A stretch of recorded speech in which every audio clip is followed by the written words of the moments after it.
देख रहे हैं कैपिटल टीवी। खबरों की खबर में आपका स्वागत है। खबरों की खबर में आज बात होगी देश के असली नायकों की, यानी कि रियल हीरो की। वहीं बात होगी रियल हीरो की भी, जो सिर्फ पर्दे पर ही हीरो बनते हैं। 8 दिसंबर को chief of defence staff general Bipin Rawat, उनकी पत्नी मधुलिका समेत 13 लोगों का हेलीकॉप्टर क्रैश में निधन हो गया।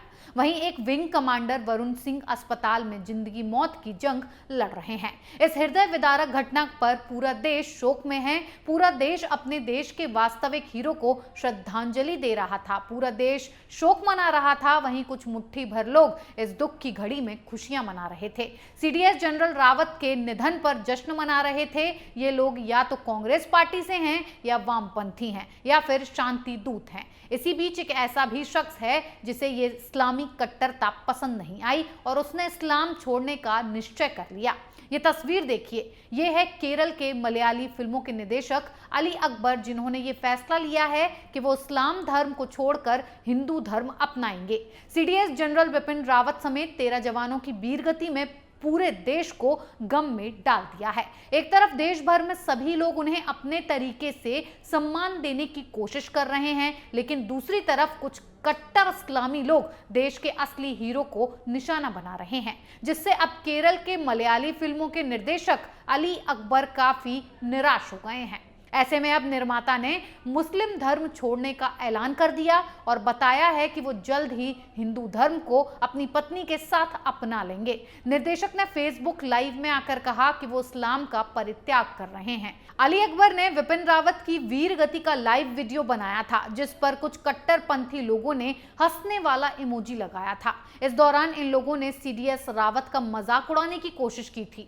लोगों के इस रवैये से अली अकबर की भावनाएं आहत हुई हैं। उन्होंने फेसबुक लाइव में आकर इस बारे में बात की। बिपिन रावत को श्रद्धांजलि देते हुए अली अकबर ने कहा, इस बात को कभी स्वीकार नहीं किया जा सकता है और इसीलिए मैं अपना धर्म छोड़ रहा हूं।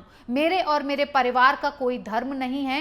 निर्देशक ने यह भी कहा कि इस्लाम के सबसे ऊंचे धर्मगुरुओं और नेताओं ने भी देशद्रोहियों के इस तरह के कार्यों का विरोध नहीं किया है, जिन्होंने एक बहादुर सैन्य अधिकारी का अपमान किया है और वो इस चीज को स्वीकार नहीं कर सकते हैं। उनका अब धर्म से विश्वास उठ गया है। इसके आगे उन्होंने ये भी कहा कि आज मैं जन्म से मिले एक कपड़े को फेंक रहा हूं।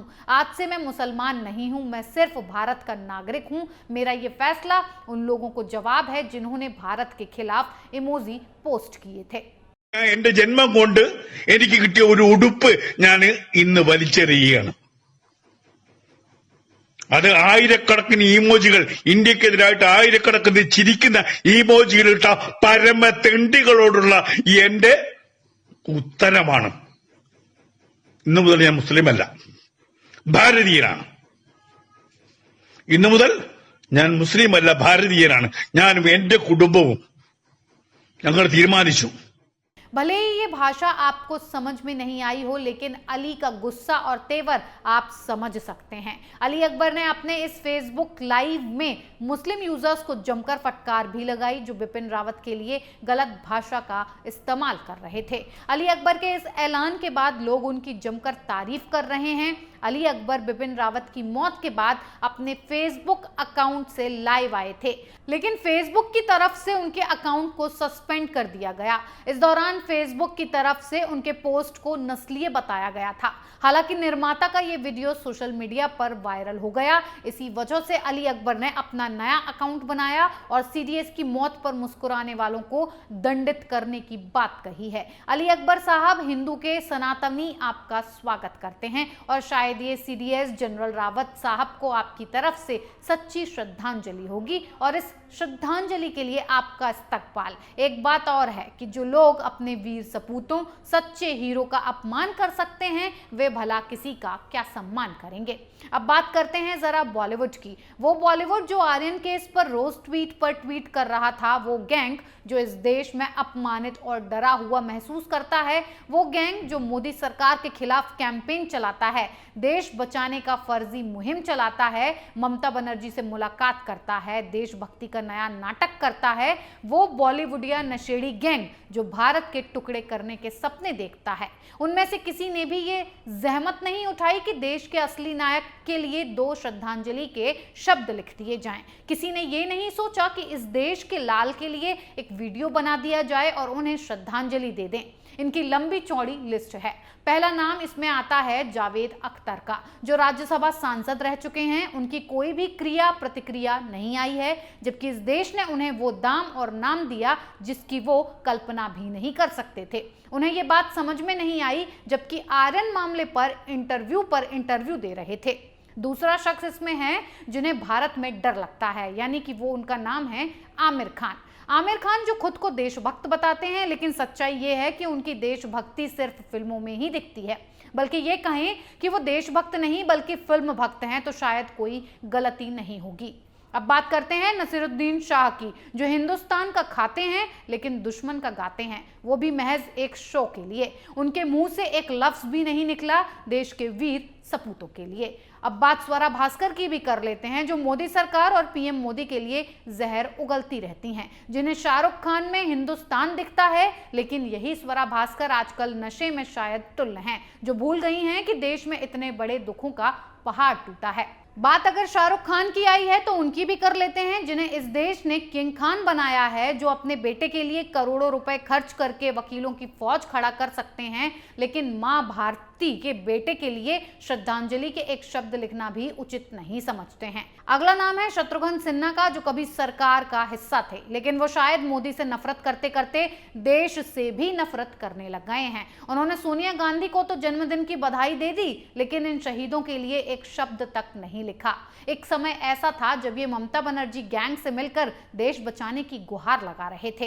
ये लोग देश बचाने की बात करते हैं, आखिर किससे? सच्चाई तो ये है कि देश को इनसे बचना चाहिए। ये बॉलीवुड के लोग जिन्हें देश सेलिब्रिटी बनाता है, जिन्हें भारत सरकार कई अवार्ड्स देती है, जो सेना की वर्दी पहनकर फिल्म बनाते हैं और लोगों को इमोशनल करके पैसे कमाते हैं, लेकिन उसी सेना पर विपत्ति आती है तो ये पार्टी करते नजर आते हैं।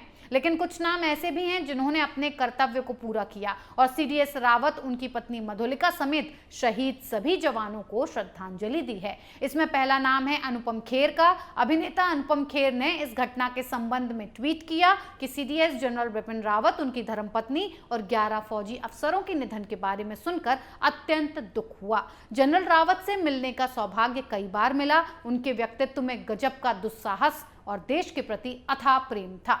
उनसे हाथ मिलाकर दिल और जुबान से खुद ब खुद जय हिंद निकलता था। जय हिंद।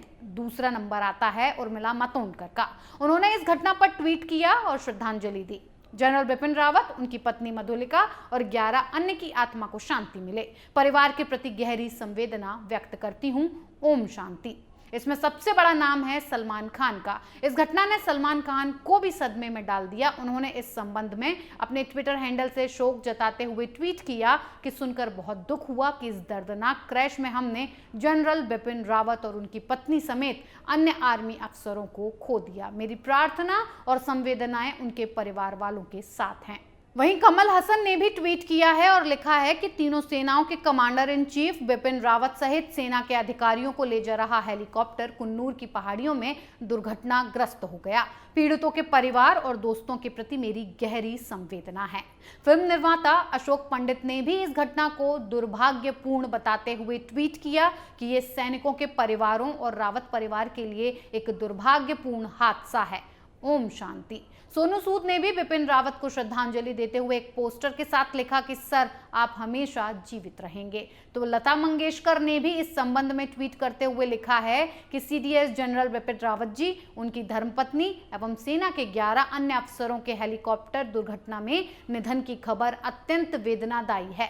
इससे हमारे देश की बहुत बड़ी हानि हुई है। मैं भारत माता के इन वीर सपूतों को अश्रुपूर्ण श्रद्धांजलि अर्पण करती हूँ। मैं इनके परिवार के दुख में शामिल हूँ। इनके अलावा करण जौहर, अजय देवगन, यामी गौतम और अनिल कपूर ने सीडीएस रावत समेत सभी शहीदों को श्रद्धांजलि दी। सवाल यह है कि देशभक्त बनने में और देशभक्त होने में फर्क होता है और आप भी इन्हें पहचानिए कि आखिर वो लोग जो छोटी सी बात पर बवाल करते हैं, वो इस बड़ी दुर्घटना पर चुप्पी साधे क्यों बैठे हैं? क्या इससे इनकी मानसिकता का पता नहीं चलता है?